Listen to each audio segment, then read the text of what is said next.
গ্রামের শেষ প্রান্তে ছিল ছোট্ট একটি মাটির ঘর। ঘরের দেয়ালে ফাটল, চালের উপর খড়। ভিতরে ঢুকলে প্রথম চোখে পড়ত একটা পুরানো চৌকি, পাশে কুপি বাতি।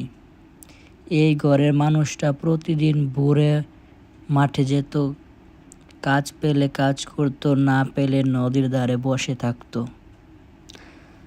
হাত খালি ফিরলেও মুখে কোনো অভিযোগ থাকতো না। গ্রামে অনেকে বলতো, এত কষ্ট করো কেনে? সে কিছু বলতো না, চুপচাপ মাটির দিকে তাকিয়ে থাকতো। একদিন বিকেলবেলা হঠাৎ বৃষ্টি নামে, মাঠ ভিজে যায়, কাজ বন্ধ। সে নদীর ধারে বসে থাকে, পানিতে সূর্যের আলো পড়ে। সে তাকিয়ে থাকে, মনে হয় জীবনটা এমনই, আলো আসে আবার ডেকে যায়। ঘরে ফিরে কুপি জ্বালায়, মায়ের জন্য একটু ভাত রেখে দেয়, নিজে কম খায়। এই অভ্যাস কেউ দেখেনি। একদিন গ্রামের এক লোক সাহায্য চাইতে আসে। তার ঘরে চাল উঠে গেছে।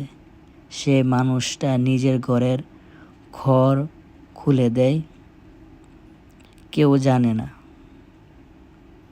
সময় যায়, গ্রামে কাজ আসে, সে নিয়মিত কাজে যায়, কাজ ফাঁকি দেয় না। একদিন কেউ বলে, তুই কখনো কারো কাছে হাত পাতিস না? সে হালকা করে বলে, হাত পাতলে হাত ভারী হয়ে যায়। এই কথাটা কেউ বলতে পারে না। বছর ঘুরে যায়, মাটির ঘর আগের মতো থাকে না। দেয়ালে নতুন মাটি লেপা, চালে নতুন খড়, কিন্তু মানুষটা বদলায় না। আজও ভেতরে ভেতরে সে ভোরে উঠে কাজে যায়, আজও চুপচাপ করে কাজ করে। গ্রামের ছোট ছেলেরা দেখে শিখতে পায়, কথা কম, কাজ বেশি। সে জানে সব আলো একদিন আসে না, কিছু আলো আসে। গরিব ঘরে জন্ম মানে দুর্বল হওয়া না, নীরব পরিশ্রম একদিন বাসা খুঁজে